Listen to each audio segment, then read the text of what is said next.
Hi, I'm Mayor Jay Tipshrane, and welcome to this edition of Chandler Inside and Out. Today, it's my privilege to have in studio and in Chandler, new Sheriff of Maricopa County, Paul Penzone. Paul, thanks for being in Chandler today. Thank you for having me, Your Honor, Mayor.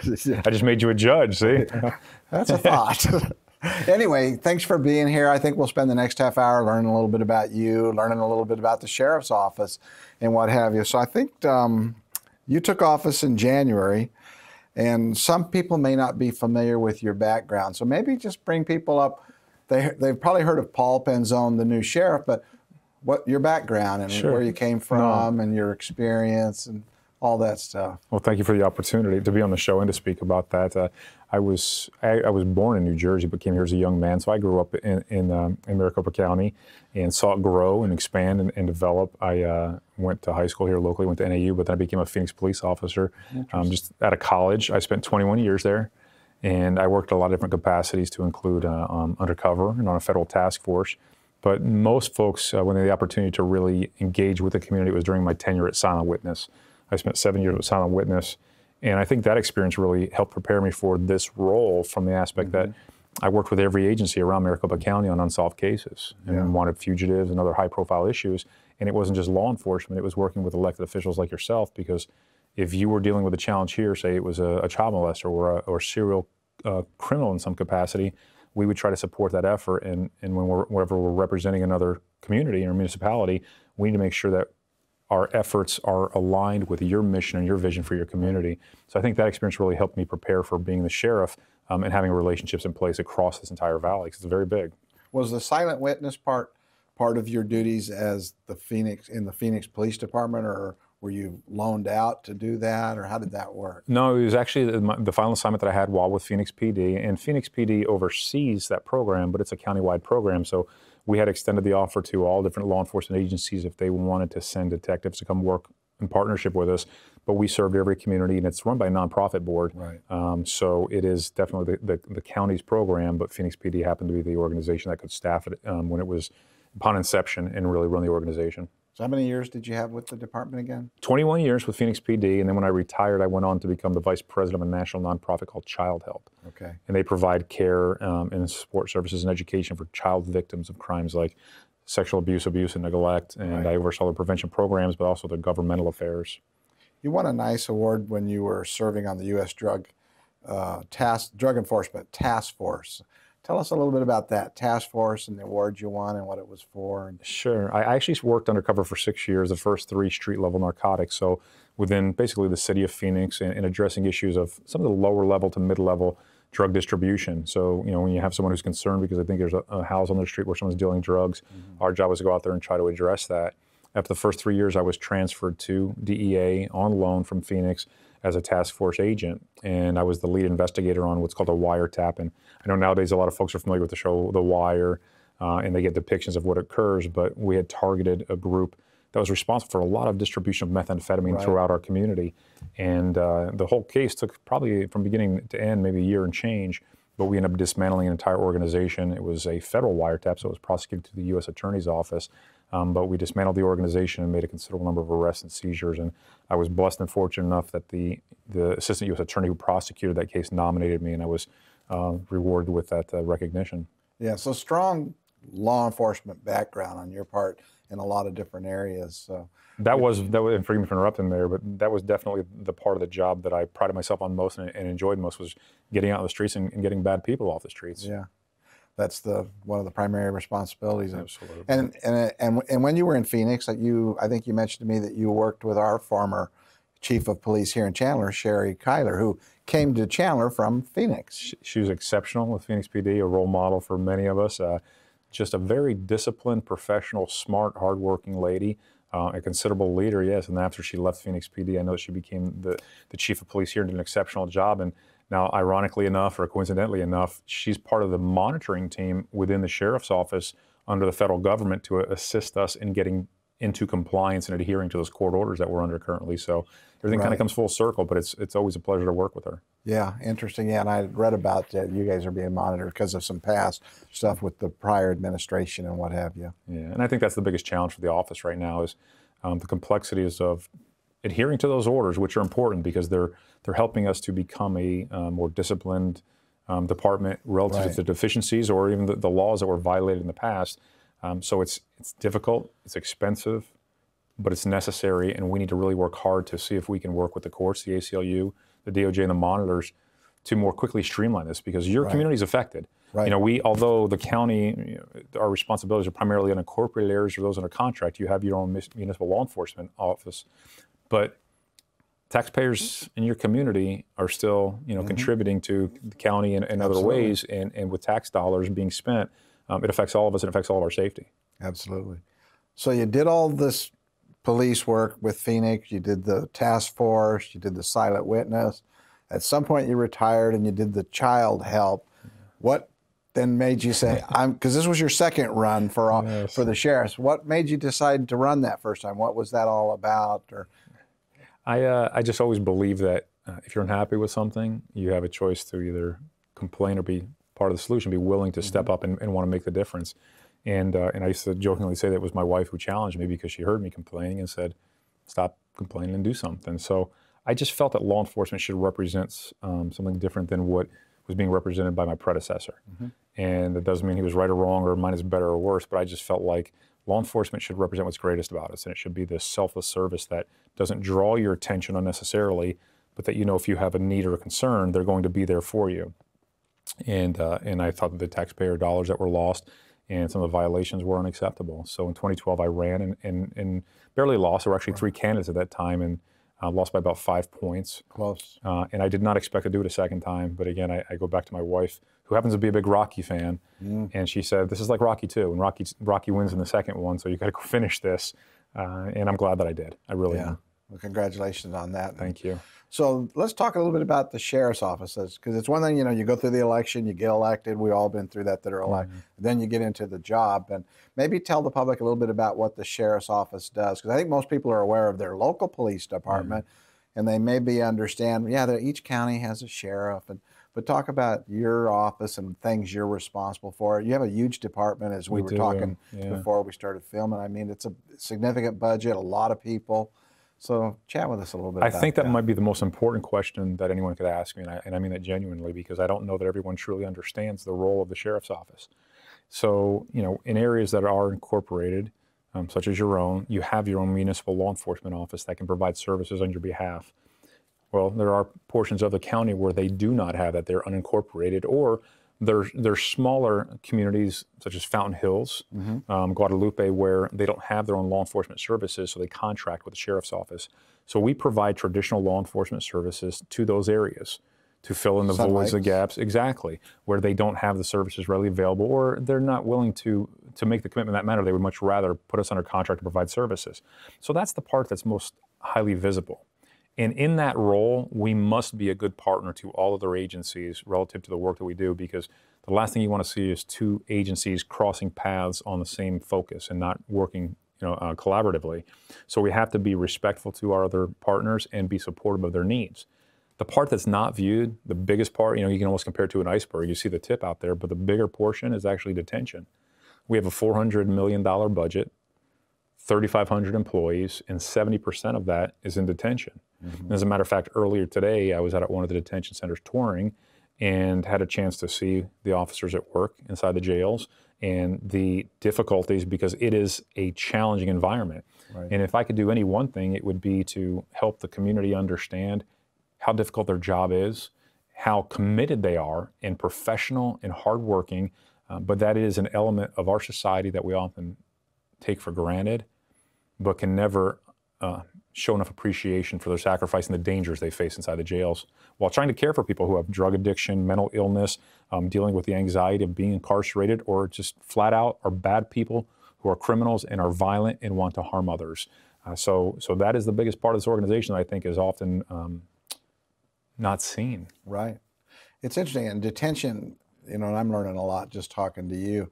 How many people currently in detention in Maricopa County, approximately? We can house up to about 11,000 and change inmates, total inmates. We have about 8,000 at any given time.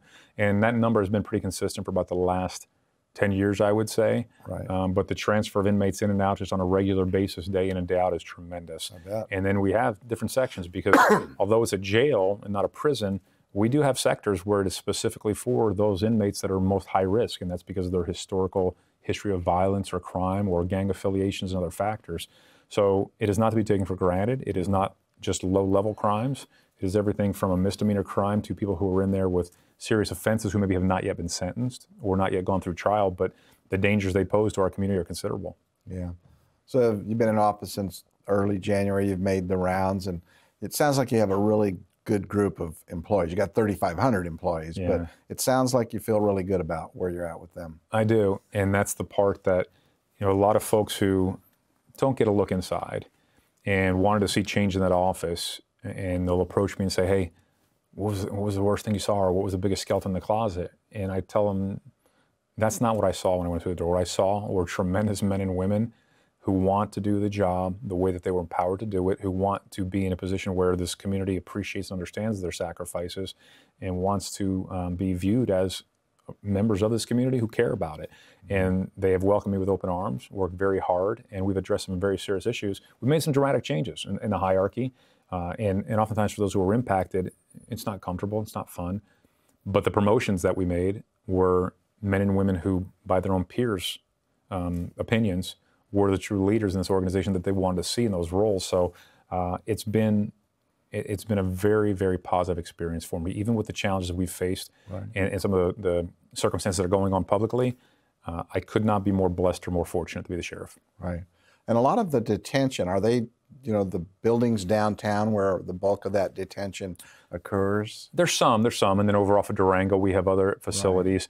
Right. We have tents, and we house both men and women, inmates. So it's a big operation, $400 million budget of taxpayer money. And that's why, for me, as committed as I am to ensuring that we are focused on public safety and enforcing the laws, we have to be good stewards of taxpayer dollars. Yeah. And $400 million is a lot of money, so we cannot be wasteful, not only for the sake of those who in the community that are using their taxpayer dollars to fund our efforts, but because everything is a resource. Everything is a person that could be providing a service. So the focus on being efficient as much as we are effective is a priority. Yeah. I'm going to reintroduce the show. I'll be Sure. right back at you. Yes, sir. I'm Mayor Jay Tibshirani. I'm in studio today with the new sheriff of Maricopa County, Paul Penzone. And again, thanks for being here, Sheriff. Thank you, sir. So we talked a little. I mean, you have to go for your budget. Authority for your budget comes through county supervisors. You row officers such as the sheriff or the elections person or the county attorney. And it sounds like you're working fairly well with your board of supervisors. I would say even better than that. They have been extremely helpful when it comes to processes and procedures to make sure that I understand. They have been very supportive, knowing that this organization that I've taken over had the same leadership for 24 years. Mm-hmm. And even some elements such as merit rules or bylaws relative to how I could maybe make changes in the organization, bring some folks from the outside in, hadn't been changed since the 70s. And they understood, as a new person in the organization, I need some latitude. Without disrupting the operations, without being unfair to the men and women in the organization, I need some latitude to bring some of my own folks in. And they have been supportive of every step of the way. Mm-hmm. And we've had dialogue back and forth, meaning that if I have a concern, I share it with them the same. So our relationship, I think, has started off to a very positive start. I did have to present my first budget, and I think I'd been the sheriff for maybe 1 week. So walking through the door with a $400 million budget to speak with them was not easy, but they were very understanding and patient. And not only that, I mean, my relationship with County Attorney Bill Montgomery, I think is off to a tremendous start because we are all focused on serving the community. Mm-hmm. And so any other aspects outside of that, whether it be personal, political, or otherwise, have to be left at the door. And that's what I have, are partners who want to work with me and help me be successful, because if I'm successful, the organization is, therefore the community benefits. Yeah, I like what I'm hearing there. And because we all serve the public that are elected. You're elected, I'm elected, your county attorney, your supervisors, and ultimately we all serve the same people. So we talked a little bit about detention. I'm going to ask you one question about Tent City, just because that, for whatever reason, that became the high profile of the last administration. Where is Tent City now? Do you have figured out what you're going to do with it, or where are you at on that? It's in the early stages of, we'll call it an outside evaluation. I have empowered Grant Woods, the former Attorney General for Arizona, along with 12 other representatives from the community, and these representatives come from different professional backgrounds, different ethnicities, different political affiliations. I want it to be diverse and I want it to be balanced. So we have 12 professionals, men and women, who have been given kind of the reins, not to run Tent City, but we've given them a tour. We've given them all the statistics, all the information, all the data, and access to the staff, so they can ask whatever questions they choose to regarding Tent City. And then they're going to come back to me with a recommendation. They're going to look at it in totality and say, is it safe? Is it efficient? Is it in the best interest of public safety or in operations? What is the population? What are the detriments? What are the liabilities? All these factors. And they're going to come back to me with a recommendation. And then I'll take that recommendation. I'll meet with my own staff to hear their thoughts, and then I'll make a determination. But I want it to be a very analytical, data-based decision, because we should never fall in love with a facility just because of what it is, unless we know that it truly has value that lead to positive outcomes for our community. And those positive outcomes could be reduced recidivism rates, they could be financial, there's a lot of factors. But we shouldn't fool ourselves and assume things. We should know the truth and then make the decision. So when I know the truth, then I'll make the decision. But I expect it to be within my first 100 days. So pretty thorough analysis is going on as we speak. Absolutely. It sounds like. We owe that to our community. I agree. Good.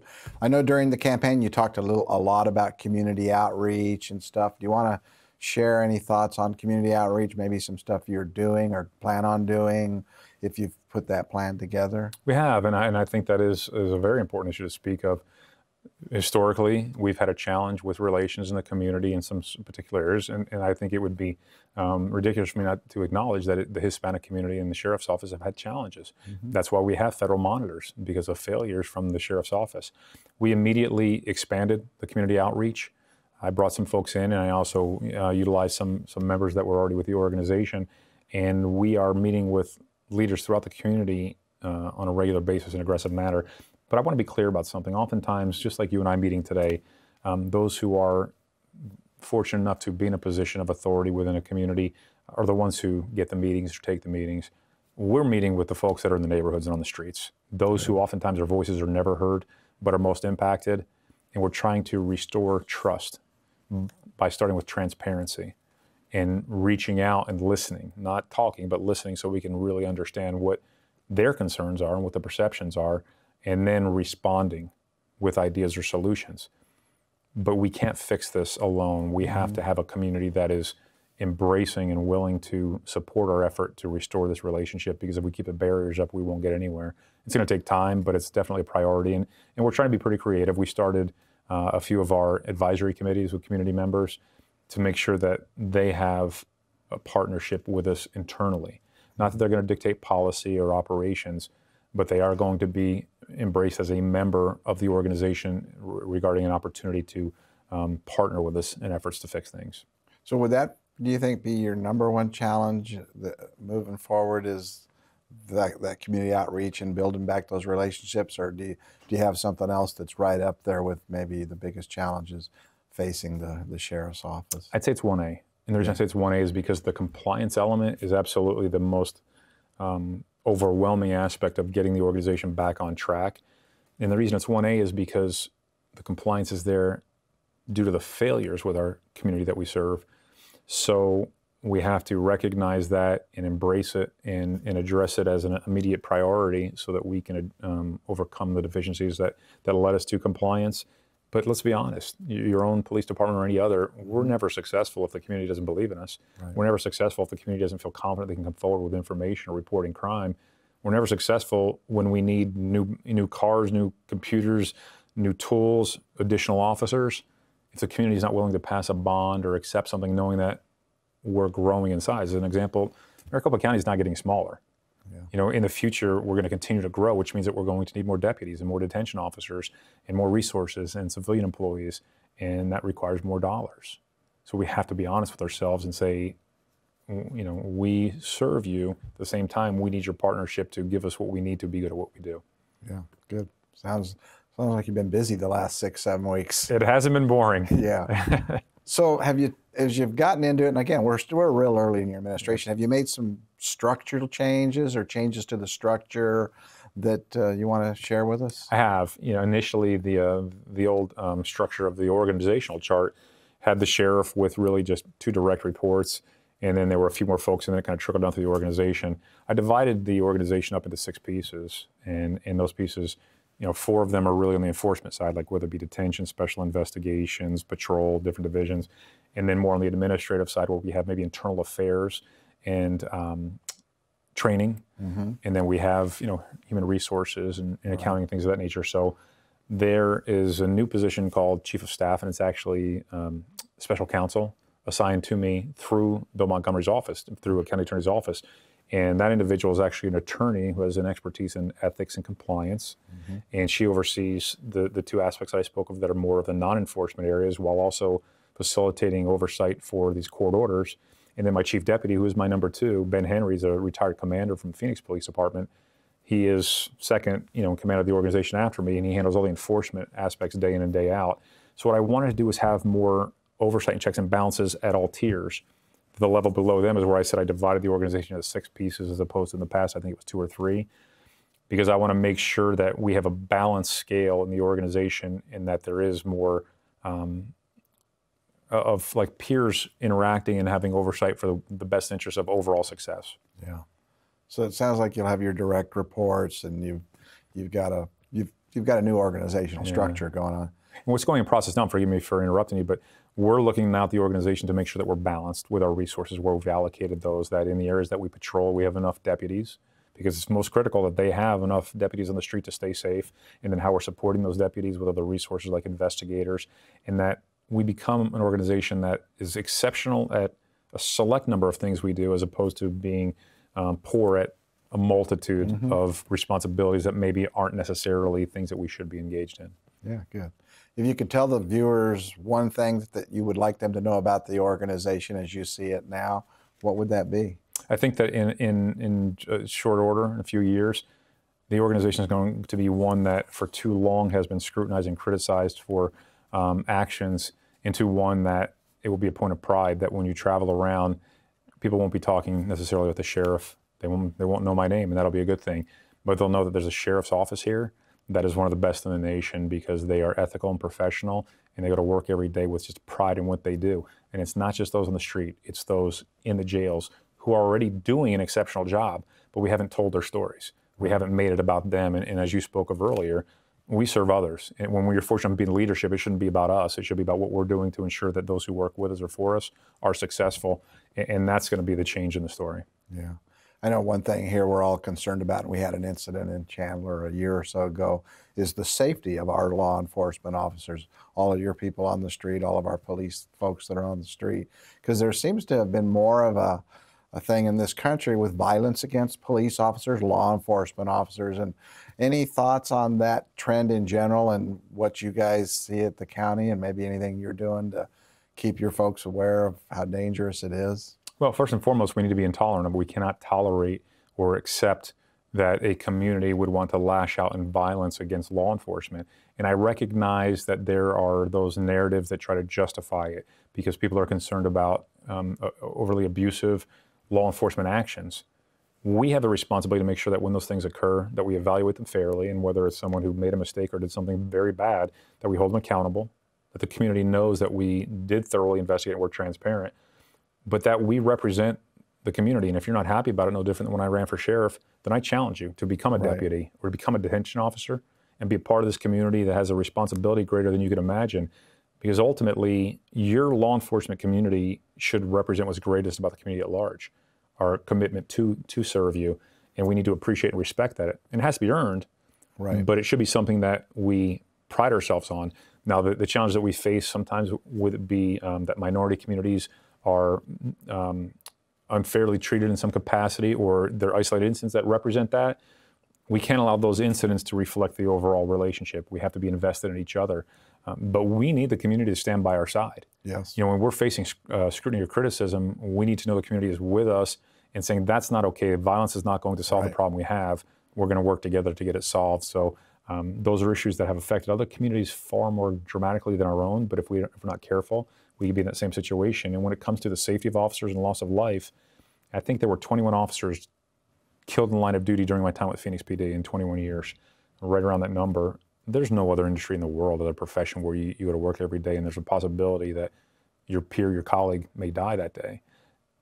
that's a considerable sacrifice. Absolutely. And we need to make sure that we are doing everything we can to mitigate threats of violence against officers and providing for safety. I agree. I absolutely agree. And I know as this started occurring over the last few years, I would make it a point in public broadcast to talk about, we have our officers, they're out there protecting us.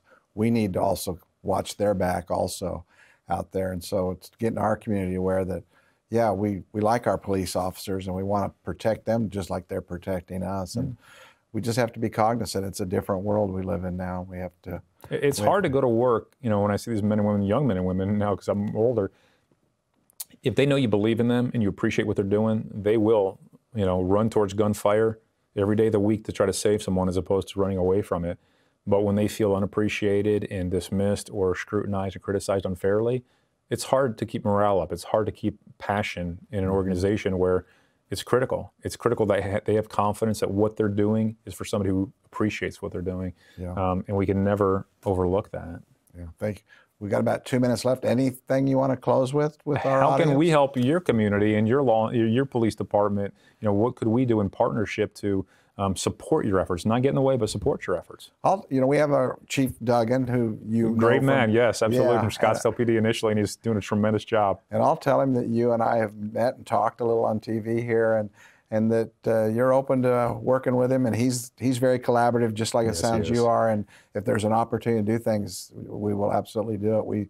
We support your efforts over there, and we want to be supportive. And I know you guys want to be supportive of us. So I'll talk to Chief. Please I saw him do. last night at the council meeting. He's a good man. Please give my best also, and to the men and women in the Chandler Police Department. They're in our thoughts and prayers also. They're our brothers and sisters in uniform wearing badges, and we appreciate what they're doing. We want to make sure we're supportive of their needs, and we know that if we ever had a need, that they'd be right there with us also. Absolutely. Thank you very much for being here today. Thank you, sir. I'm Mayor Jay Tipshire, and you've been watching Chandler Inside and Out with the new Sheriff of Maricopa County, Paul Penzone. Until I see you again, take care and be safe. Thanks, sir. Thank you, sir. It's an honor. Yeah, that's all.